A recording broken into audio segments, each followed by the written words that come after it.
Di antara kisah-kisah hikmah yang diwariskan para ulama terdahulu, terdapat satu cerita indah yang sering disebut dalam kitab-kitab tasawuf klasik. Diriwayatkan dalam karya-karya hikmah seperti Nafahat al-Ans, karya Abdurrahman Jami, dan disebut pula dalam kumpulan Tazkirah para wali oleh Fariduddin Atar.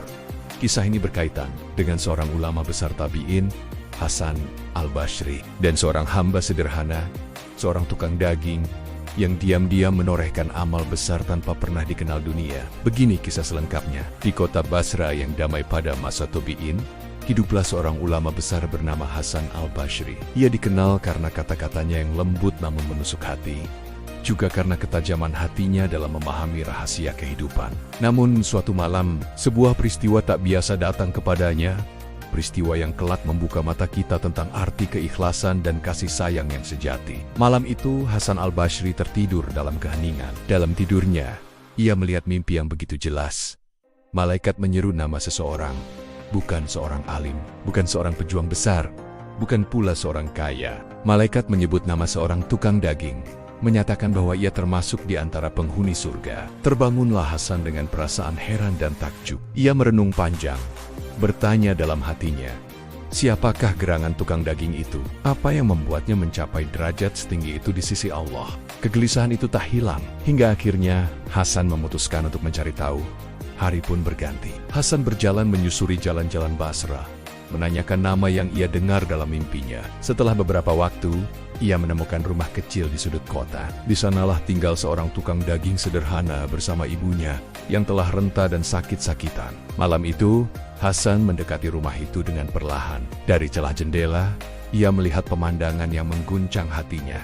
Sang tukang daging sedang membersihkan luka di tubuh ibunya. Dengan sabar dan penuh kasih sayang, ia mencuci luka itu, membalutnya perlahan, lalu menyuapi ibunya yang nyaris tak mampu bicara. Tak ada keluhan, tak ada rasa jijik, tak ada keluh kesah. Hanya tatapan lembut dan ucapan lirih. Ya Allah, beri kesembuhan bagi ibuku. Biarlah aku yang lelah, asal ia tenang malam ini. Hasan menunduk, matanya basah.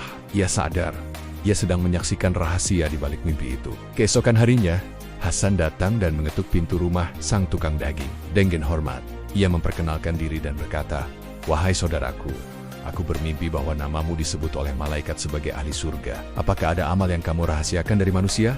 Sang tukang daging terdiam. Ia tampak malu dan menunduk. Dengan suara bergetar ia berkata, "Wahai imam, tidak ada yang istimewa dariku. Aku hanyalah seorang anak biasa. Setiap malam aku hanya melakukan kewajiban, merawat ibuku yang sakit. Aku mencuci luka-lukanya, mengompresnya, menyuapinya, dan aku berdoa agar Allah menerima perbuatanku yang kecil ini. Aku tak pernah menceritakannya kepada siapapun, karena aku takut kehilangan keikhlasan itu." Hasan al-Basri meneteskan air mata. Ia menggenggam tangan tukang daging itu dan berkata, "Wahai saudaraku, sungguh Allah telah mengangkatmu karena ketulusanmu. Betapa banyak orang yang beramal besar, tapi hatinya penuh ria. Dan betapa banyak amal kecil yang tulus, namun berat di timbangan surga." Kisah tukang daging dan ibunya mengajarkan bahwa kemuliaan di sisi Allah tidak selalu datang dari panggung besar atau amal yang tampak. Terkadang, surga disiapkan untuk mereka yang bekerja dalam diam, yang hatinya hanya tertuju kepada Allah, bukan kepada pujian manusia. Keikhlasan adalah rahasia antara hamba dan Robnya. Kasih sayang kepada orang tua adalah ibadah yang lebih tinggi nilainya dari 1000 amal lahiriah. Dan amal kecil yang dilakukan dengan cinta lebih berharga dari amal besar yang diwarnai kesombongan. Semoga kita semua mampu meneladani ketulusan tukang daging itu, berbuat bakeh, bukan untuk dilihat, tapi agar Allah ridho kepada kita, sebagaimana Dia ridho kepada hamba-hamba yang ikhlas. Demikian kisah kali ini, nantikan kisah-kisah selanjutnya. Jangan lupa like dan subscribe jika video ini bermanfaat. Terima kasih. Salam.